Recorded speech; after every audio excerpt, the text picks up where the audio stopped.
সংস্কার নিয়ে চাপে রয়েছে সরকার, বললেন অর্থ উপদেষ্টা। দায়িত্ব পালনে বাধার দাবি উপদেষ্টা রিজওয়ানার। ঘোষিত সময়ে নির্বাচন। শুধুমাত্র ইলেকশন করবার জন্য তো আমরা দায়িত্বটা নিইনি, যেটা আরো দুটো দায়িত্ব আছে, আমরা সেগুলো আসলে পালন করতে পারছি কিনা। প্রধান উপদেষ্টার পদত্যাগ নয়, দ্রুত নির্বাচনী রোডম্যাপ চায় বিএনপি, বললেন জয়নুল আবদিন। অস্থিরতা তৈরি করবে এমন পদক্ষেপ কাম্য নয়। কাদের কান কথায় এখনো নির্বাচনের তফসিল ঘোষণা করা হয় নাই। কর ফাঁকি দিয়ে আনা পাথরের আংটির রমরমা ব্যবসা। টং দোকানে বিক্রি লক্ষাধিক টাকায়। দাম নির্ধারণের দাবি ক্রেতাদের। ছুটির দিনে সবজিতে স্বস্তি মিললেও মাছের বাজার চড়া। মুরগির দর কমলেও ডিম বাড়তি, পড়তি চালের বাজার। এবং ভারতের উত্তরপ্রদেশে ঝড়ে অন্তত 56 জনের প্রাণহানি। ক্ষতিগ্রস্ত 18 জেলা। চীন ও অস্ট্রেলিয়ায় বন্যায় 8 জনের মৃত্যু।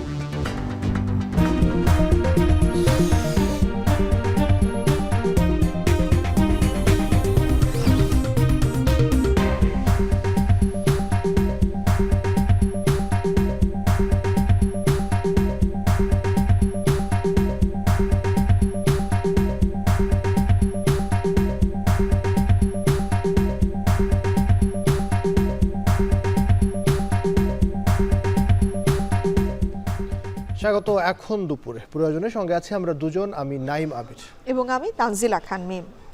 দায়িত্ব পালন করতে না পারলে অন্তর্বর্তী সরকারের দায়িত্বে থাকা প্রাসঙ্গিক নয় বলে মন্তব্য করেছেন পরিবেশ, বন ও জলবায়ু উপদেষ্টা সৈয়দা রিজওয়ানা হাসান। সকালে ঢাকা বিশ্ববিদ্যালয়ের এক অনুষ্ঠান শেষে সাংবাদিকদের বলেন, দায়িত্ব পালনে নানাভাবে বাধাগ্রস্ত হচ্ছে সরকার, তবে ঘোষিত সময়ে নির্বাচন আয়োজনে কোনো এদিক সেদিক হবে না বলেও জানান রিজওয়ানা। এদিকে আলাদা অনুষ্ঠানে অর্থ উপদেষ্টা বলেন, নানা কারণে সংস্কার নিয়ে বর্তমান সরকার চাপে রয়েছে। সাজিদ আরাফাতের প্রতিবেদন। বৃহস্পতিবার দিনটা ছিল গুঞ্জনের। এদিন সন্ধ্যায় প্রধান উপদেষ্টার সাথে দেখা করেন এনসিপি নেতা নাহিদ ইসলাম। সাক্ষাৎ শেষে বিদেশি গণমাধ্যমকে জানান, পদত্যাগের বিষয়ে ভাবছেন প্রধান উপদেষ্টা।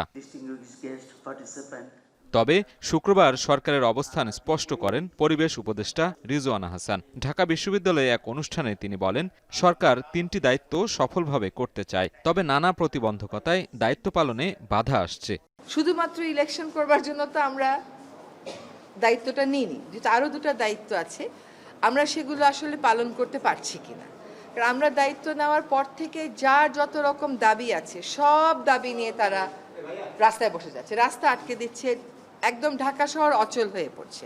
সেই অচল অবস্থা নিরসনে আমরা কিছু করতে পারছি কিনা, তো এইগুলো আলোচনা করে যেটা আমরা চিন্তা করলাম যে আমাদের এই দায়িত্বটা কিন্তু জাতীয় দায়িত্ব, এবং আমরা তো আগে থেকেই বলছি যে আমরা ক্ষমতা নেইনি, দায়িত্বে আছি।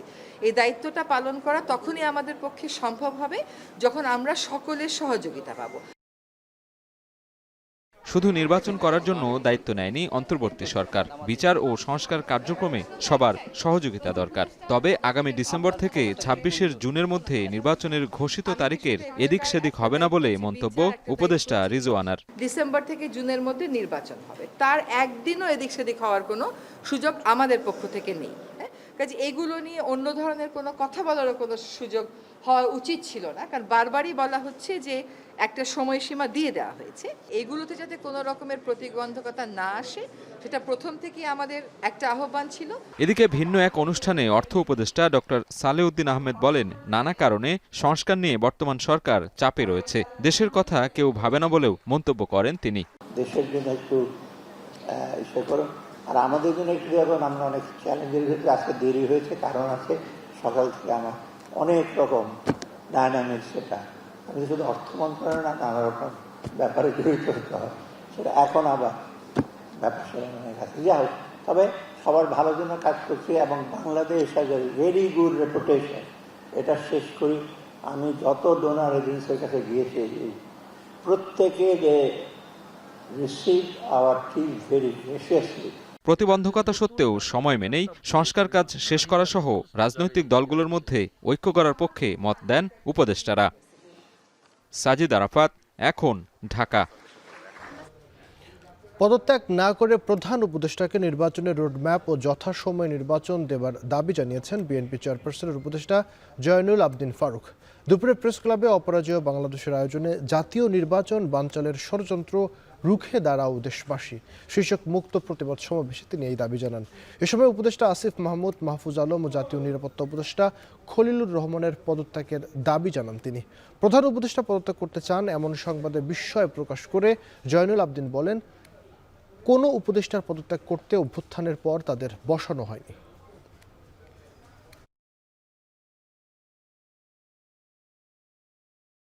কেন এখনো নির্বাচনের ম্যাপ দেওয়া হচ্ছে না?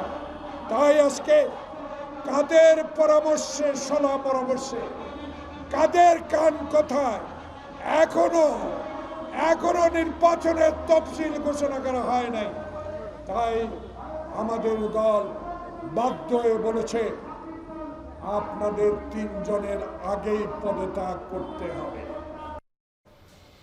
বিএনপি ক্ষমতায় গেলে জুলাই আন্দোলনের সকল শহীদ এবং আহতদের পুরো দায়িত্ব রাষ্ট্র নেবে, এমন মন্তব্য করেছেন বিএনপির সিনিয়র যুগ্ম মহাসচিব রুহুল কবির রিজভী। দুপুরে নরসিংদীর মেহেরপাড়ায় শহীদ আরমান মোল্লার পরিবারের সদস্যদের সঙ্গে সাক্ষাৎ শেষে এই মন্তব্য করেন তিনি। বিএনপি যদি ক্ষমতায় আসে, প্রতিটি শহীদ এবং যারা আহত হয়েছেন প্রত্যেকটি দায়িত্ব তখন রাষ্ট্র দায়িত্ব পালন করবে। তাদের প্রত্যেকেরই চিকিৎসার খরচ এবং যে পরিবারে যারা শহীদ হয়েছেন সেই পরিবারের দায়িত্ব রাষ্ট্র বহন করবে। জুলাই ঐক্য বিনষ্টের ষড়যন্ত্র এবং ভারতীয় আধিপত্যবাদের বিরুদ্ধে বিক্ষোভ মিছিল ও সমাবেশের আয়োজন করেছে জুলাই ঐক্য চট্টগ্রাম। এই বিষয়ে আরও জানাতে আন্দরকিল্লার শাহী জামে মসজিদ প্রাঙ্গণ থেকে যুক্ত হচ্ছেন সহকর্মী কাজী মাহফুজ। মাহফুজ, একটু আমাদেরকে জানাবেন মিছিল শুরু হয়েছে কিনা এবং সর্বশেষ পরিস্থিতি কি সেখানে? জুলাই গণ অভ্যুত্থানে বিভিন্ন রাজনৈতিক দলের মধ্যে যে একটি ঐক্য ছিল, পাশাপাশি প্রশাসনিক কর্মকর্তাদের মধ্যে যে ঐক্য ছিল, সেই ঐক্যের মধ্যে ফাটল তৈরির প্রতিবাদে একই সাথে আমরা দেখতে পাচ্ছি যে ভারতীয় যে আধিপত্যবাদ এখানে বিরাজ করছে, এখানে যারা আন্দোলনে অংশগ্রহণ করেন তারা বলছেন সেই আধিপত্যবাদের বিরুদ্ধেই মূলত আজকের এই বিক্ষোভ মিছিল এবং সমাবেশ। জুলাই ঐক্য চট্টগ্রাম এই বিক্ষোভ মিছিলের আয়োজন করেছে। একটু আগে চট্টগ্রামের আন্দরকিল্লার শাহী জামে মসজিদ প্রাঙ্গণ থেকেই এই বিক্ষোভ মিছিলটি শুরু হয়েছে।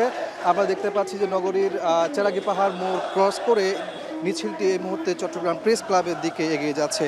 মিছিলে তারা স্লোগানে জুলাই গণ অভ্যুত্থানে যে ফেসিবাদকে তারা হটিয়েছে, সেই ফেসিবাদ আবারও মাথাচাড়া দিয়ে উঠছে এমন অভিযোগ তারা করছেন এবং এই ফেসিবাদকে সমর্থন দিচ্ছে কিছু রাজনৈতিক দল যারা জুলাই অভ্যুত্থানের পক্ষে ছিল, এমন অভিযোগ কিন্তু তারা এখানে করছেন এবং এই ঐক্য ধরে রাখার জন্যই মূলত আজকের এই বিক্ষোভ সমাবেশ এবং মিছিল। এবং এই বিক্ষোভ সমাবেশ মিছিল থেকে তারা যেই দাবিটি করছেন যে ভারতীয় আধিপত্যবাদকে রুখে দিতে হবে, একই সাথে তারা বলছেন যে জুলাইয়ের যে ঘোষণাপত্র সেটি কিন্তু দ্রুত সময়ের মধ্যে ঘোষণা করতে হবে, এমন দাবি কিন্তু এই বিক্ষোভ মিছিল থেকে তোলা হচ্ছে। আমরা মাধ্যমে বলে রাখি যে যে জুলাই গণ অভ্যুত্থান হয়েছে সেই গণ অভ্যুত্থানে এখনো পর্যন্ত রক্তের দাগ শুকায়নি বলছেন এখানকার মিছিলে অংশগ্রহণকারীরা। তারা বলছেন আজকেও চট্টগ্রামের টাইগার পাসে জুলাই গণ অভ্যুত্থানের সময় একজন আন্দোলনকারী মাথায় গুলিবিদ্ধ হয়েছিল, সেই অবস্থায় আমরা দেখেছি আজকে সে মারা গেছে। তো এই জায়গাতে তারা বলছেন যে এখনো পর্যন্ত জুলাই গণ অভ্যুত্থানের যারা আহত হয়েছেন তাদের চিকিৎসা সুনিশ্চিত করা যায়নি, এখনো পর্যন্ত মারা যাচ্ছে। এই অবস্থায় কিভাবে আসলে এই যে বিভিন্ন রাজনৈতিক দল যারা জুলাই অভ্যুত্থানের পক্ষে ছিল তারা ভারতের আধিপত্যবাদের পক্ষে যাচ্ছে, এমন অবস্থায় দেশকে একটি স্থিতিশীল পর্যায়ে নিয়ে যাওয়ার জন্য, পাশাপাশি দেশের স্বাধীনতা সার্বভৌমত্ব রক্ষা করার জন্য সকল রাজনৈতিক দল যারা জুলাই অভ্যুত্থানের পক্ষে ছিল সবাইকে এক হয়ে কাজ করার আহ্বান জানানো হচ্ছে আজকের এই বিক্ষোভ মিছিল এবং সমাবেশ থেকে। জুলাই ঐক্য চট্টগ্রাম আয়োজন করেছে বিক্ষোভ মিছিল ও সমাবেশের, সেখান থেকে সর্বশেষ খবর জানাচ্ছিলেন সহকর্মী কাজী মাহফুজ। আবির, একটা বিষয় যে জুলাই মাসের মধ্যে জাতীয় সনদ প্রকাশ করা হবে এমন খবর কিন্তু দেওয়া হয়েছে এবং সেটি জানিয়েছেন জাতীয় ঐক্য কমিশনের সহ সভাপতি অধ্যাপক আলী রিয়াজ। আর এই যে চলতি মাস, সেই চলতি মাসের শেষ সপ্তাহের দিকে দ্বিতীয় পর্যায়ের যে আলোচনা সেটি হবে। তবে জুলাই সনদ নিয়ে বিএনপির যে দাবি সেটি হচ্ছে যে জুলাই সনদ প্রকাশ করবার 1 মাসের মধ্যেই জাতীয় নির্বাচনের তারিখ ঘোষণা যেন করা হয়, সেটি তারা আসলে দাবি করছে। নিয়ে আমাদের হাতে প্রতিবেদন রয়েছে, সিফাত শাহরিয়ার প্রতিবেদনে দেখব বিস্তারিত। 3 মাস ধরে পর্যালোচনা শেষে ঐকমত্য কমিশনের প্রথম পর্যায়ের আলোচনা পর্ব শেষ হয়েছে ঠিকই, তবে গুরুত্বপূর্ণ বিষয়গুলোতে এখনও রয়ে গেছে দ্বিমত। প্রধানমন্ত্রীর ক্ষমতার কাঠামো কেমন হবে? নির্বাচন প্রক্রিয়া কি পুরনো ধারাই চলবে নাকি হবে নতুন সংযোজন? আগে স্থানীয় না জাতীয় নির্বাচন? এমন সব প্রশ্নের মীমাংসা করাই হবে দ্বিতীয় পর্যায়ের উদ্দেশ্য। জাতীয় নাগরিক পার্টির চাওয়া আসনের অনুপাতে নয়, উচ্চকক্ষ যেন হয় ভোটের অনুপাতে। সে সাথে জুলাইয়ের মধ্যে জুলাই সনদ চায় দলটি। দলীয় এজেন্ডার বাইরে এসে ন্যাশনাল এজেন্ডাটাকে বুঝতে পারা, যে আমাদের এখানে 2 মেয়াদের বেশি প্রধানমন্ত্রী হবে না, কিংবা আপার হাউসটা যে আনুপাতিক ভোটের হারে হবে, কিংবা সংবিধান সংশোধনী শুধুমাত্র সরকারি দল করতে পারবে না, হ্যাঁ, ব্রুট মেজরিটির জোরে। এই জিনিসগুলো জনগণ চায়। ঈদের পর থেকে এটা জুলাইয়ের প্রথম সপ্তাহের মধ্যে জুলাই সনদটা হয়ে যাওয়া উচিত বলে আমরা মনে করি। জামায়াতে ইসলামীর নায়েবে আমির আব্দুল্লাহ মোহাম্মদ তাহের বলছেন, ভিন্ন মতগুলোর ক্ষেত্রে সিদ্ধান্ত হতে পারে গণভোটের মাধ্যমে। যেগুলোতে আমরা একমত হয়ে গেছি সেটা তো হয়েই গেল, আর যেগুলোতে কিছুটা ডিফারেন্স আছে সব ডিফারেন্সগুলোকে একসাথ করে এটার উপরে একটা গণভোট করার জন্য, যেহেতু রাজনৈতিক দলগুলো সব বিষয়ে একমত হতে পারছে না, তাহলে জনগণ এটাকে সিদ্ধান্ত নিক। গণভোট তো হচ্ছে সকল মানুষের প্রপার্টি, সুতরাং সেই গণভোটে যদি অধিকাংশ লোক এটা গ্রহণ করে তাহলে সেখানে কারণ কোনো দলেরই আপত্তি করার কোনো সুযোগ থাকবে না। আর বিএনপির স্থায়ী কমিটির সদস্য আমির খসরু মাহমুদ চৌধুরী বলছেন, জাতীয় সনদ করে 1 মাসের মধ্যে নির্বাচনের তারিখ দেওয়া সম্ভব। এখন কথা হচ্ছে ঐক্যমতের ভিত্তিতে সংস্কারের কথা বলা হচ্ছে, তো এগুলো পাবলিশ হচ্ছে না কেন? কোথায় আমরা ঐক্যমত হয়েছি এটা পাবলিক করলে সবাই জানলো কোথায় ঐক্যমত হয়েছে কোথায় হয়নি। যেখানে ঐক্যমত হয়েছে ওই সংস্কারগুলো 1 মাসের মধ্যে সমাধান করা সম্ভব। সনদ সই করে নির্বাচনের ডেট 1 মাসের মধ্যে দেওয়া সম্ভব। অগাস্ট সেপ্টেম্বরে নির্বাচন হতে পারে। ঐক্যমত্য কমিশনের সহসভাপতি অধ্যাপক আলী রিয়াজের দাবি, নির্দিষ্ট সময়ের আগেই শেষ হবে কাজ। জুলাই মাসেই প্রকাশ করা হবে জাতীয় সনদ। আমাদের লক্ষ্যটা সবসময় গোড়া থেকে ছিল যে আমরা জুলাই মাসের মধ্যে যেন একটা সনদ তৈরি করতে পারি। সেই কারণেই আমরা যতটা দ্রুততার সঙ্গে সম্ভব কাজ করেছি। আপনারা লক্ষ্য করেছেন 2 মাস ধরে আমরা 33টি রাজনৈতিক দলের সাথে কথা বলেছি। 6 মাসের ঠিক মধ্যবর্তী অবস্থায় যতটুকু অগ্রগতি হওয়া দরকার ছিল বা যতটুকু অগ্রগতি আমরা আশা করেছিলাম, আমরা প্রায় কাছাকাছি এসেছি। সেদিক থেকে এখন পর্যন্ত আমরা আশা করি যে জুলাই মাসে সকল রাজনৈতিক দলের সহযোগিতা পাওয়া গেলে জুলাই মাসের মধ্যে আমরা একটা জাতীয় সনদ তৈরি করতে পারব। নানা আন্দোলনের ঢাকা যখন অবরুদ্ধ, তখন চলতি মাসের শেষ সপ্তাহে আবারও বসতে যাচ্ছে ঐকমত্য কমিশন রাজনৈতিক দলগুলোর সাথে। যদিও চলমান আন্দোলনের সাথে কমিশনের কোনো সম্পর্ক নেই, তবে রাজনৈতিক বিশ্লেষকরা মনে করছেন জাতীয় সনদ যত দ্রুত হবে তত রাজনৈতিক জট খুলে যাবে এবং মসৃণ হবে নির্বাচনী রোডম্যাপের পথও। সিফাত শাহরিয়ার, এখন, ঢাকা। চট্টগ্রামে জুলাই আন্দোলনে মাথায় গুলিবিদ্ধ মোহাম্মদ হাসান থাইল্যান্ডে চিকিৎসাধীন অবস্থায় মারা গেছেন। বিষয়টি নিশ্চিত করেছেন বৈষম্য বিরোধী ছাত্র আন্দোলনের কেন্দ্রীয় মুখপাত্র উমামা ফাতেমা। বৃহস্পতিবার রাত 11টার দিকে চিকিৎসাধীন অবস্থায় মৃত্যু হয় তার। জুলাই আন্দোলনে মাথায় গুলিবিদ্ধ হবার পর দীর্ঘদিন চট্টগ্রাম মেডিকেল ও সিএমএইচে চিকিৎসাধীন অবস্থায় ছিলেন হাসান। পরে তাকে উন্নত চিকিৎসার জন্য পাঠানো হয় থাইল্যান্ডে। সেখানে 10 এপ্রিল পর্যন্ত ছিলেন লাইফ সাপোর্টে। পরে অবস্থার অবনতি হওয়ায় 25 এপ্রিল তাকে আবারও লাইফ সাপোর্টে নেওয়া হয়। সবশেষ গত রাতে তার মৃত্যুর খবর নিশ্চিত করে পরিবার। এর আগে 5 আগস্ট চট্টগ্রামে টাইগার পাসে আন্দোলনের সময় মাথায় গুলিবিদ্ধ হন হাসান। আইএমএফের সাথে লেনদেন সুখকর নয় বলে জানিয়েছেন অর্থ উপদেষ্টা সালেহ উদ্দিন আহমেদ। ঢাকা বিশ্ববিদ্যালয়ে অর্থনীতি অলিম্পিয়াডে তিনি একথা বলেন। এ সময় সিপিটির নির্বাহী পরিচালক ফাহমিদা খাতুন বলেন, রাজনৈতিক দলগুলো ক্ষমতা গিয়ে নিজের স্বার্থের জন্য নীতি নির্ধারণ করে থাকে, যে কারণে সমাজ পিছিয়ে যায়। আতাউন ইউনের প্রতিবেদন। জুলাই আগস্ট বিপ্লবের 9 মাসে স্থিতিশীলতার পথে অর্থনীতি। রেমিটেন্স ও রিজার্ভের সাথে বেড়েছে রপ্তানি। বকেয়া পরিশোধে কমেছে দায়ের পরিমাণ, কিন্তু রাজনৈতিক অস্থিরতা হলে এই প্রচেষ্টা কতটা সফল হবে তা নিয়ে শঙ্কা রয়েছে অর্থনীতির সাথে সম্পৃক্ত অংশীজনদের মাঝে। পতিত আওয়ামী লীগ সরকারের আমলে অর্থনীতিকে নীতির বাইরে পরিচালনা করা হয়েছে। ব্যাংক লুটের সাথে দখল করা হয়েছে ব্যবসার বড় অংশ। ব্যাংকিং খাত স্বাধীন ছিল না, জোর করে ঋণ দেওয়া হতো বড়দের। দুর্নীতির কারণে দেশের অর্থনীতি নিয়ে দুশ্চিন্তায় ছিলেন ব্যাংকার ও ব্যবসায়ীরা। এমন অবস্থায় 5 আগস্ট হাসিনা সরকারের পতনের পর অন্তর্বর্তী সরকার দায়িত্ব নিলে আশার সঞ্চার হয় অর্থনীতিতে। ব্যাংকিং খাতে অনেকটাই সুশাসন ফিরেছে বলে জানায় ব্যাংকাররা। শুক্রবার বাংলাদেশ অর্থনীতি অলিম্পিয়াড 2025-এর উদ্বোধন অনুষ্ঠানে একথা বলেন আলোচকরা। তারা বলেন, দুর্বল ব্যাংকে নতুন প্রশাসক বসানোর উদ্যোগ ভালো, তবে রাজনৈতিক অনিশ্চয়তা এলে ঝুঁকির শঙ্কাও রয়েছে। তাই আগামীতে যারা ক্ষমতায় বসবে তাদের সংবেদনশীল হতে হবে। 10% রেটে আমরা ধার নিতে পারি সরকারের থেকে, এটা রিস্ক ফ্রি। আর রিস্কি লোন আজকে বাংলাদেশে এর বাদে যা কিছু আমরা যাকে লোন দেই সেটা রিস্কি। এ সময় সিপিডির নির্বাহী পরিচালক ডক্টর ফাহমিদা খাতুন বলেন, রাজনৈতিক দলগুলো ক্ষমতায় গিয়ে নিজের স্বার্থের জন্য নীতি নির্ধারণ করে থাকে, যে কারণে সমাজ পিছিয়ে যায়। যারা রাজনৈতিক সাথে সংযুক্ত তারাই কিন্তু এই অর্থনীতির নীতি নির্ধারণের ক্ষেত্রে তাদের স্বার্থটাকে প্রাধান্য দেওয়া হয়েছে, এবং যেই কারণে কিন্তু দেখছি যে আমরা একদিকে প্রবৃদ্ধি, অন্যদিকে বৈষম্য। সুতরাং নীতি নির্ধারণী পর্যায়ে যতটা আমি সততার সাথে করব, সাধারণ মানুষের সাথে কথা বিবেচনা করে করব, সেটাই হচ্ছে প্রকৃতভাবে একটা সমাজকে এগিয়ে নিয়ে যাওয়ার জন্য। অপরদিকে আইএমএফের সাথে লেনদেন সুখকর নয়। তাদের চাপিয়ে দেওয়া কিছু নেওয়া হয়নি বলে জানিয়েছেন অর্থ উপদেষ্টা। সেই সাথে অনেকেই বলে, কর কমিয়ে দিন, বাড়িয়ে দিন, কিন্তু দেশের কথা কেউ ভাবে না।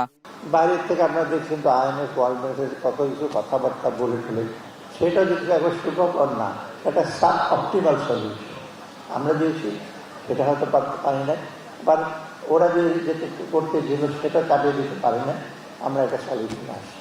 পুনর্গঠন ও সুশাসনের স্থিতিশীলতা না থাকলে আগামীতে যে কোনো রাজনৈতিক সরকারকেই অর্থনৈতিক পতনের সম্মুখীন হতে হবে। তাই বর্তমান সংস্কারের ধারাকে অব্যাহত রাখার পরামর্শ বিশেষজ্ঞদের। বাইরে কিন্তু খুব ভালো প্রচারণা দেয় না। আতাউর নিয়ন, এখন, ঢাকা।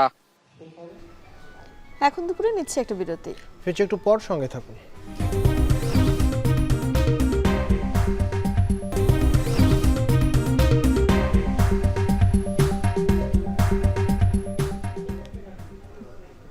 ফিরে এলাম বিরতির পর। দেখছেন এখন দুপুর। আমি সাপ্তাহিক বাজার দরের কথা যদি একটু বলি, রাজধানী নিত্যপণ্যের বাজারে দামের ওঠাপড়া কিন্তু সবসময় চলতেই থাকে, কিন্তু গত সপ্তাহে বা এই যে চলতি সপ্তাহ গেল, সেই সপ্তাহে কিন্তু তেমন কোনো পরিবর্তন আসেনি বাজারে দরে। কিছুটা ডিমের দাম বেড়েছে এবং ডিমের দাম ডজন বিক্রি হচ্ছে 120 থেকে 130 টাকা পর্যন্ত। এবং যদি বলি যে মুরগির দামের কথা, তাহলে মুরগির দামও কিছুটা কমেছে। এবং কাঁচা বাজারের কথাও যদি বলি, তাহলে সেখানেও আসলে বাজার দরের যে উত্তাপ সেটি কিন্তু নেই। আমাদের হাতে প্রতিবেদন রয়েছে, জাহিদ হাসানের প্রতিবেদনে দেখব বিস্তারিত। শুক্রবার কারওয়ান বাজার ঘুরে দেখা যায় মুরগির দাম কিছুটা কমেছে। মুরগির বাজারে ক্রেতাও কমের কথা বলছে বিক্রেতারা। ব্রয়লার মুরগির কেজি 160 টাকা আর সোনালী মুরগি বিক্রি হচ্ছে 260 টাকা কেজিতে। কোরবানির পরে গেছে, আর গরম, অনেক মাল নষ্ট হয়েছে, এই কারণে বাজারটা একটু কম। মুরগির দাম এখন কম, ব্রয়লার 150-60 টাকা, সোনালী একটা আছে 220 টাকা, একটা আছে 250 টাকা কেজি। তবে গেল সপ্তাহের চেয়ে বেড়েছে ডিমের দাম। ডিমের দাম ডজনে বেড়েছে 10 টাকা থেকে 15 টাকা। গত সপ্তাহে ডিমের ডজন ছিল 120 টাকা, সেটা বেড়ে দাঁড়িয়েছে 130 টাকা থেকে 140 টাকা। ব্যবসায়ীরা বলছেন ডিমের উৎপাদন কমে যাওয়ায় দাম বাড়ছে। আপাতত বাড়তিও নাই, কমতিও নাই, প্রায় বিগত 15 দিন ধরে একই রেটে আছে। লোকে তো বলতেছে আরো কমাইতে, কিন্তু আরোদের রেটটা তো আমরা বলতে পারি না। ওই রেটটা বাড়াইছে তো আমরা এখানে ডিম বাড়াইতেছি। আমার করে না, মোটামুটি 130 টাকার মধ্যে আছে, 2 সপ্তাহ ধরে 130 টাকা বিক্রি করতেছে। আর সবজির বাজারে প্রভাব ফেলেছে কয়েকদিনের টানা বৃষ্টি। নষ্ট হচ্ছে সবজি, তবে দামে কোনো উত্তাপ নেই। আলু, পেঁয়াজ, মরিচের কেজি বিক্রি হচ্ছে 50 টাকা করে। পটল, ঢেঁড়স, কাঁচা কলার কেজি বিক্রি হচ্ছে 25 থেকে 30 টাকা করে। কাঁচা সবজির দাম নিয়ে স্বস্তিতে ক্রেতারা। জালিমুন 60 টাকা নিচে, 50 টাকা নিচে, এখন 20 টাকা হলে পাওয়া যায়। 20 টাকা নষ্ট হয়ে যাচ্ছে, যখন আমদানি কমবো তখন দাম বাড়তে পারে। সবজির দাম পুরো এই পর্যন্ত সব কম, 20 টাকা কেজি, 30 টাকা কেজি মাল। 30, পটল 30, ভেন্ডি 30, ঝিঙ্গা 30, পেঁপে 50, জালি আছে 40, আম 30 টাকা কেজি, বেগুন 50 টাকা কেজি, শসা 40, বটবড়ি 40। মাছের দামও অপরিবর্তিত। মাছ ব্যবসায়ীরা বলছেন কোরবানির সামনে থাকায় বেশি করে মাছ কিনছে না কেউ, ক্রেতাদের আনাগোনাও কম। জাহিদ হাসান, এখন, ঢাকা। কর ফাঁকি দিয়ে বিশ্বের বিভিন্ন দেশ থেকে আনা হয় পাথর। টঙের দোকানে সেসব পাথর দিয়ে তৈরি আংটি বিক্রি হয় লক্ষাধিক টাকায়। জ্যোতিষীদের বিশেষত্বের বাণী আর ব্যবসায়ীদের নির্ধারিত দামে চলছে আংটির বাজার। ইনস্টিটিউট অব অ্যাস্ট্রোলজির পরিচালক বলছেন, অনেক জায়গায় পাথরের কথা বলে ইমিটেশন দিয়ে ভয়াবহ প্রতারণা করা হয়। প্রতারণা ঠেকাতে দাম নির্ধারণের দাবি ক্রেতাদের। আরও জানাবেন জুবায়ের প্রধান। খান আকাশ আংটির খুঁজে আজিমপুর থেকে এসেছেন গুলিস্তানে। পাথরের আংটি পরার শখ তার বহুদিন থেকে। আমি পাথরের আংটি পরতে ভালোবাসি, বাট কোনো কাজের জন্য এরকমটা না। আমার পাথরের আংটি পরতে ভালো লাগে। দেশের পাথরের আংটির অন্যতম বড় বাজার গুলিস্তানের এই টুইন টাওয়ার মার্কেট এলাকা। এখানে নিচের টঙের দোকানেই হচ্ছে লক্ষ লক্ষ টাকার আংটির বিক্রি কিনে। অল বার্মিস রুবি বিক্রি করছি, যেটা এখন খুব রেয়ার, পাওয়া যায় না। তৎকালীন সময় আরও প্রায় আপনার 2000 আমি 13-14 দিকে বলতেছি, তখনকার সময় 22 লক্ষ টাকা বিক্রি করছি। আমাদের এখানে আপনার নীলা আছে, পোকরাজ আছে, গোমেদ, ক্যাটসাই, আখিক, রুবি, মুক্তা, ম্যাসোনাইট, এরকম প্রায় আপনার 30 থেকে 40 ভ্যারাইটির স্টোন আছে। কেউ কেউ 8 থেকে 10 লক্ষ টাকায়ও কিনে নিচ্ছেন পাথরের নানা রকম আংটি। কেউ ব্যবহার করছেন শারীরিক এবং মানসিক সমস্যা সমাধানের জন্য, কেউ বা সৌন্দর্য বৃদ্ধির কারণেই পড়ছেন এসব আংটি। 1 লক্ষ টাকা দামেরও নিয়ে পড়ছি বাস্তবে, এবং আমি এর কোনো ইফেক্ট আমি পাইনি। মানসিক একটা অস্থিরতা ছিল, এটা ইউজ করার পর থেকে এটা চলে গেছে। ফলপ্রসূ যদি নাই হতো তাহলে পৃথিবীর আপনার এত লোক স্টোনের প্রতি এত বেশি দুর্বল হইতো না। কর ফাঁকি দিয়েই বিশ্বের বিভিন্ন দেশ থেকে আসছে পাথর। বছরে ঠিক কী পরিমাণ আংটির বেচা বিক্রি হয় সে তথ্য নেই অ্যাস্ট্রোলজি নিয়ে গবেষণা করা কোনো সংগঠনের কাছে। পাথরের নামে ইমিটেশন বিক্রির ভয়াবহ প্রতারণার কথাও উঠে আসে বাংলাদেশ ইনস্টিটিউট অফ অ্যাস্ট্রোলজির এই পরিচালকের কণ্ঠে। 10% থেকে এসে ইমিটেশন, কিন্তু ইমিটেশনের আড়ালে থাকে তাদের কাছে ন্যাচারাল স্টোন। বাংলাদেশে কম দামে বিক্রি হয়, ভারতে বিক্রি হয় উইথ ট্যাক্স, আর এখানে উইদাউট ট্যাক্স। যেটা অরিজিনাল জেম স্টোন সেটা কস্টলি, এবং এর একজাক্ট বাংলাদেশে কতগুলি পাথর বিক্রি হবে বছরে এর হিসাব কেউ পরিচালনা কেউ দিতে পারবে না। 100 টাকা থেকে লাখ টাকা, দেশ কিংবা দেশের বাইরে থেকে আসা এসব আংটির নেই কোনো মূল্য তালিকা। জ্যোতিষীদের প্রেসক্রিপশনে চলছে আংটির বাজার। জ্যোতিষীর বাণীর বৈজ্ঞানিক ভিত্তি বা কতটুকু? প্রভাব বিস্তার করতে পারে গ্রহ, নক্ষত্র, শরীর, মনোজগতের, এগুলি আমার সায়েন্টিফিক পরিচ্ছন্ন কোনো ব্যাখ্যা নেই, আমার জানা মতে নেই। তবে মানুষ যখন ফ্রাস্ট্রেটেড হয় তখন সে কোনো একটা জিনিসের উপরে নির্ভর করলে তার মনটাকে অন্যদিকে ডাইভার্ট হয়ে যেতে পারে। তার টেনশনের জায়গাটা, ও আচ্ছা তাহলে আমি এটা দিছি, হয়তো আমি ভালো হয়ে যাবে। তার মনোজগতের যে টেনশনের এই বিষয়টার উপরে একটা প্রভাব পড়ে। সত্যিই কি সমস্যা সমাধানে কাজে আসে পাথরের এসব আংটি?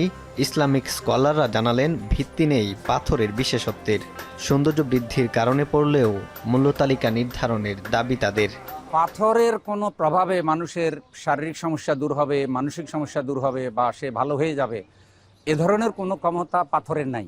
অবশ্যই এটা একটা নির্ধারিত দাম থাকা উচিত, তার বাজার মূল্যায়ন অনুযায়ী। জ্যোতিষীদের বিশেষত্বের বাণী আর ব্যবসায়ীদের স্বঘোষিত দামের উপর চলছে আংটির বেচা বিক্রি। পাথরের এসব আংটির নির্দিষ্ট মূল্য তালিকা নির্ধারণ করার দাবি জনমানুষের। জুবায়ের প্রধান, এখন, ঢাকা। আর একটা বিরতির সময় হলো এখন দুপুরে। ফিরছি একটু পর।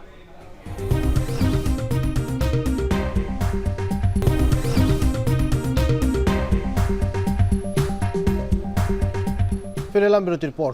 দেখছেন এখন দুপুর। সিএনজি চুরির পরিকল্পনা থেকেই চালককে হাতুড়ি দিয়ে পিটিয়ে হত্যা করা হয়েছে দাবি করেছে র্যাব। এক সংবাদ সম্মেলনে RAB 4-এর CO lieutenant colonel Mahbub Alam জানান, আটক মুসা, সৌরভ এবং ইয়াসিন এই হত্যা পরিকল্পনায় জড়িত ছিলেন। র্যাব জানায় 15 মের মধ্যে রাতে ইয়াসিন বাচ্চুর সিএনজি ভাড়া করে চোর চক্রের সদস্যরা এক পর্যায়ে পরিকল্পিতভাবে হাতুড়ি দিয়ে বাচ্চুর মাথায় আঘাত করে মৃত্যু নিশ্চিত করে তারা এবং সিএনজি দিয়ে পালিয়ে যায়। অপর একটি ঘটনায় জমির দালাল শাহিনকে হত্যার ঘটনায় মেহেদি হাসান নামে একজনকে বিদেশি রিভলভার ও 17 রাউন্ড গুলিসহ গ্রেপ্তার করেছে র্যাব। যেই অজ্ঞাত ব্যক্তির লাশটি ছিল সেটি অজিত মিয়া ওরফে বাচ্চু নামে একজন সিএনজি ড্রাইভারের এবং তাকে ভারী অথবা ভোঁতা কোনো বস্তু দিয়ে মাথার উপরে আঘাত করে তার মৃত্যু ঘটানো হয় এবং ঘটনাস্থল হতে তার মোবাইল এবং সিএনজি মিসিং ছিল। গতকালকে রাতে আমাদের র্যাব 9, র্যাব 4 এবং ঢাকা ইন্টেলিজেন্স উইংয়ের টিম আমরা বিভিন্ন স্থানে অভিযান চালায়ে এই ঘটনার সাথে সম্পৃক্ত 5 জনকে ছিনতাইকৃত যে সিএনজি সেটি সহ উদ্ধার করতে সক্ষম হই। ভারী বৃষ্টির কবলে ভারত। বুধবার রাত থেকে উত্তরপ্রদেশে বজ্রবৃষ্টি সহ তীব্র ঝড়ে প্রাণ হারিয়েছেন কমপক্ষে 56 জন। আরব সাগরে নিম্নচাপের কারণে উপকূলীয় রাজ্যগুলোয় জারি করা হয়েছে অতিবৃষ্টির সতর্কতা, যা চলতে পারে পুরো সপ্তাহ জুড়ে। এদিকে বন্যা ও ভূমিধসে চীনের গুইঝু প্রদেশ ও অস্ট্রেলিয়ায় নিউ সাউথ ওয়েলসে 4 জন করে প্রাণ হারিয়েছেন। নাফিয়া আরমান মনন জানাবেন বিস্তারিত। বৈরী আবহাওয়ার প্রকোপ থেকে মুক্তি মিলছে না ভারতবাসীর। দিল্লির পর এবার বিপর্যয়ের কবলে উত্তরপ্রদেশ। বুধবার রাত থেকে ভারী বৃষ্টি, তীব্র ঝড় ও বজ্রপাতে রাজ্যটিতে প্রাণ হারিয়েছেন অর্ধশতাধিক মানুষ। শিলাবৃষ্টি ও বজ্রঝড়ের শিকার রাজ্যের 18টি জেলা। সবচেয়ে বেশি প্রাণহানি হয়েছে কাশগঞ্জ ও ফতেহপুর জেলায়। গোরাখপুরে একদিনে রেকর্ড করা হয়েছে সর্বোচ্চ 73 মিলিমিটার বৃষ্টিপাত। আবহাওয়া দপ্তরের তথ্য বলছে, পাঞ্জাবের ওপর দিয়ে বয়ে যাওয়া শক্তিশালী ঘূর্ণিবায়ুর গতিবেগ ঘণ্টায় 60 থেকে 100 কিলোমিটার। এর প্রভাবেই উত্তরপ্রদেশে চলছে আবহাওয়া বিপর্যয়। আগামী বৃহস্পতিবার পর্যন্ত পরিস্থিতি অপরিবর্তিত থাকার পূর্বাভাস দেয়া হয়েছে। নিহতদের পরিবারকে 24 ঘণ্টার মধ্যে ক্ষতিপূরণ প্রদানের নির্দেশ দিয়েছেন মুখ্যমন্ত্রী যোগী আদিত্যনাথ। আরব সাগরে নিম্নচাপের প্রভাবে কর্ণাটক, কেরালা, গোয়া ও গুজরাটে চলছে ভারী বৃষ্টি। দিল্লির বেশ কয়েকটি এলাকায় জারি করা হয়েছে অরেঞ্জ অ্যালার্ট। রেড অ্যালার্টের আওতায় রয়েছে মুম্বাই। শুক্রবার থেকে তীব্র বৃষ্টির আভাস রয়েছে আসাম, মেঘালয়, ত্রিপুরা, মিজোরাম ও পশ্চিমবঙ্গ সহ বাংলাদেশ সীমান্তবর্তী সব রাজ্যে। अभी एक लो प्रेशर बना है off south Konkan Goa coast. IMD का अनुमान है, हमारा अनुमान है कि इसकी तीव्रता बढ़ेगी। It will turn into a depression और इसकी जो ट्रैक है वो नॉर्थवर्ड्स होगा parallel to Konkan coast as of now.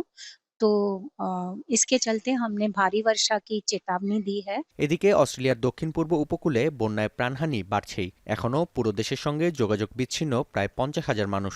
সবচেয়ে বেশি ক্ষতিগ্রস্ত নিউ সাউথ ওয়েলস। কয়েক হাজার স্থাপনা এখনও বিদ্যুৎহীন। বন্ধ রয়েছে শতাধিক শিক্ষা প্রতিষ্ঠান। ওয়ারাগাম্বা বাঁধের ধারণ ক্ষমতার 96% পৌঁছেছে পানি। যে কোনো সময় ধসে পড়তে পারে বাঁধ। সিডনির 80% পানি সরবরাহ এই বাঁধের ওপর নির্ভরশীল। এবারের বন্যাকে ইতিহাসের অন্যতম বিরল ঘটনা বলছে দেশটির police. All in very tragic circumstances. I suppose from our point of view, we're just encouraging people, please do not enter these floodwaters. It is a really dangerous once in a lifetime event, and there's been some tragedy surrounding this death. চীনের Guizhou প্রদেশে বন্যা ও ভূমিধসে প্রাণ হারিয়েছেন বেশ কয়েকজন। প্রদেশটিতে জারি করা হয়েছে 3য় সর্বোচ্চ সতর্কতা। বন্যার্তদের উদ্ধারে কাজ করছে সেনাবাহিনী। নাফিয়া আরমান মনন, এখন বিশ্ব। বিশ্বখ্যাত হার্ভার্ড বিশ্ববিদ্যালয়ে বিদেশি শিক্ষার্থীদের ভর্তি নিষিদ্ধ করল ট্রাম্প প্রশাসন। অন্তত আগামী 1 বছরের জন্য হার্ভার্ডের শিক্ষার্থী ভিসা কর্মসূচি সমাপ্ত ঘোষণা করেন মার্কিন স্বরাষ্ট্রমন্ত্রী। এমন পরিস্থিতিতে এই বিশ্ববিদ্যালয়ের বর্তমান বিদেশি শিক্ষার্থীরা যুক্তরাষ্ট্রের অন্যান্য শিক্ষা প্রতিষ্ঠানে স্থানান্তর না হলে হারাবেন বৈধতা। যদিও নিষেধাজ্ঞা আরোপের হুমকি থেকে বাদ নেই অন্যান্য শিক্ষা প্রতিষ্ঠানও। আরও জানাচ্ছেন নুজহাত কামাল। ইহুদি বিদ্বেষের দোহাই দিয়ে যুক্তরাষ্ট্রের বড় বড় বিশ্ববিদ্যালয়গুলোর ওপর খড়গহস্ত ট্রাম্প প্রশাসন। সরকারি হস্তক্ষেপ মানতে রাজি না হওয়ায় সবচেয়ে বড় আঘাতের শিকার বিশ্ববিখ্যাত হার্ভার্ড ইউনিভার্সিটি। $230 কোটি তহবিল আটকে দেওয়া এবং কর মুক্তি সুবিধা বাতিলের হুমকির পর এবার আটকে দেওয়া হলো বিশ্ববিদ্যালয়টিতে বিদেশি শিক্ষার্থীদের ভর্তি। বৃহস্পতিবার হার্ভার্ডে অধ্যয়নরত সকল বিদেশির 2025-26 শিক্ষাবর্ষের শিক্ষার্থী ভিসা এবং এক্সচেঞ্জ ভিজিটর প্রোগ্রাম সার্টিফিকেশনে ইতি টানার নির্দেশ দেন মার্কিন স্বরাষ্ট্রমন্ত্রী ক্রিস্টি নোয়েম। এ সময় বিশ্ববিদ্যালয় কর্তৃপক্ষের বিরুদ্ধে সহিংসতা ও ইহুদিবাদ উস্কে দেয়া এবং চীনের ক্ষমতাসীন কমিউনিস্ট পার্টির সাথে আঁতাতের অভিযোগও করেন তিনি। 2024-25 শিক্ষাবর্ষে হার্ভার্ডে অধ্যয়নরত শিক্ষার্থীদের মধ্যে বিদেশির সংখ্যা প্রায় 6,800। 2022 সালে বিশ্ববিদ্যালয়টিতে বিদেশি শিক্ষার্থীদের সবচেয়ে বড় অংশ ছিল চীনা নাগরিক। এরপর তালিকায় ছিল কানাডা, ভারত, দক্ষিণ কোরিয়া, যুক্তরাজ্য, জার্মানি, অস্ট্রেলিয়া, সিঙ্গাপুর ও জাপান। এ বিষয়ে এখনো কোনো প্রতিক্রিয়া জানায়নি ওয়াশিংটনের চীনা দূতাবাস। এদিকে হার্ভার্ড কর্তৃপক্ষকে দেয়া চিঠিতে মার্কিন স্বরাষ্ট্র মন্ত্রণালয় জানিয়েছে ৭২ ঘন্টার মধ্যে বিদেশি শিক্ষার্থীদের বিস্তারিত বিবরণী জমা দিলে সার্টিফিকেশন ফিরে পাওয়ার সুযোগ পাবে বিশ্ববিদ্যালয়টি। শর্ত অনুযায়ী গেল ৫ বছরে বিদেশি শিক্ষার্থীরা কোনো ধরনের আন্দোলনে অংশ নিয়ে থাকলে সেগুলোর অডিও বা ভিডিও স্বরাষ্ট্র মন্ত্রণালয়কে হস্তান্তর করতে হবে হার্ভার্ডের। চলমান পরিস্থিতিতে হার্ভার্ডের বর্তমান বিদেশি শিক্ষার্থীরা যুক্তরাষ্ট্রের অন্যান্য শিক্ষা প্রতিষ্ঠানে স্থানান্তর না হলে হারাবেন বৈধতা। যদিও নিষেধাজ্ঞা আরোপের হুমকি থেকে বাদ নেই অন্যান্য শিক্ষা প্রতিষ্ঠানও। গবেষণার জন্য বিশ্বজুড়ে প্রসিদ্ধ ও অভিজাত ৮টি মার্কিন বেসরকারি বিশ্ববিদ্যালয়ের আইভি লীগের একটি হার্ভার্ড। ক্যামব্রিজ, ম্যাসাচুসেটস সহ আইভি লীগের বিভিন্ন বিশ্ববিদ্যালয়ের সঙ্গে এখন পর্যন্ত বিবাদে জড়িয়েছে ট্রাম্প প্রশাসন। নুজহাত কামাল, এখন বিশ্ব। আর একটা বিরতির সময় হলো এখন দুপুরে। ফিরছি একটু পর।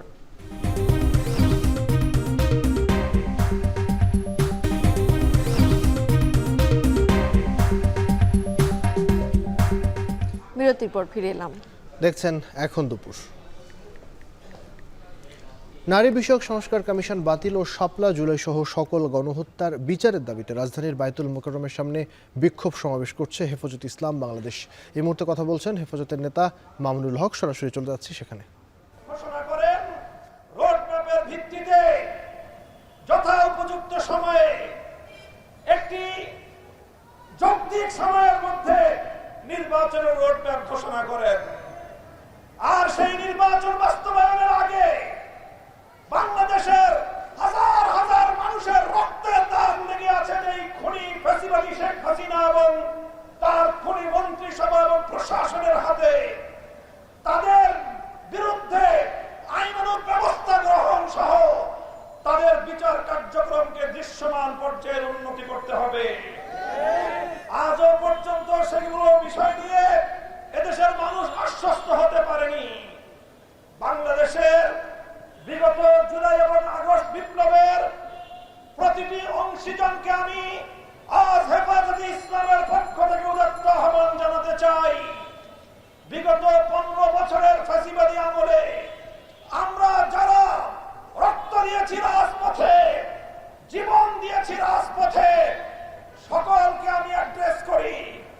বাংলাদেশের বর্তমান সময়ের সর্ববৃহৎ রাজনৈতিক দল জাতীয়তাবাদী দল বিএনপি, বিগত আমলে অন্যতম মুসলিম সংগঠন জামাতে ইসলামী বাংলাদেশ, জুলাই এবং আগস্টের মহানায়ক আমার ছাত্র জনতা, ছাত্র নেতৃবৃন্দ, আর তাদের সকলের সঙ্গে এদেশের 2013 সাল এবং 2021 সাল দুইবার বাংলার মাটিকে বুকের রক্ত দিয়ে পবিত্রতা দানকারী হেফাজতে ইসলাম বাংলাদেশের লক্ষ কোটি তাওহীদি জনতা, আসুন বিভেদ ভুলে গিয়ে ফ্যাসিবাদী স্বৈরাচারী শেখ হাসিনা সহ তার সকল দোষরদের বিচার নিশ্চিত করবার জন্য আমরা আমাদের জুলাইয়ের চেতনাকে আবার নতুন করে শানিত করি।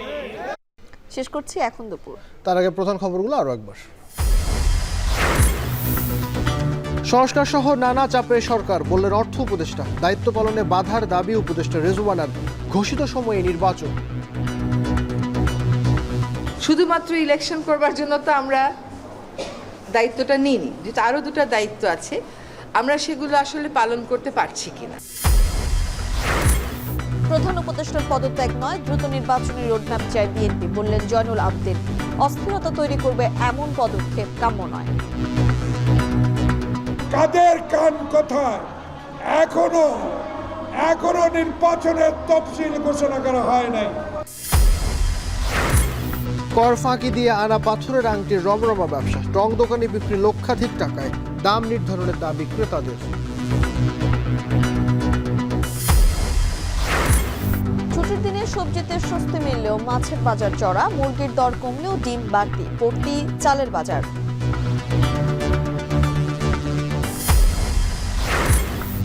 এবং ভারতের উত্তরপ্রদেশে ঝড়ে অন্তত 56 জনের প্রাণহানি, ক্ষতিগ্রস্ত 18টি জেলা। চীন ও অস্ট্রেলিয়ার বন্যায় 8 জনের মৃত্যু।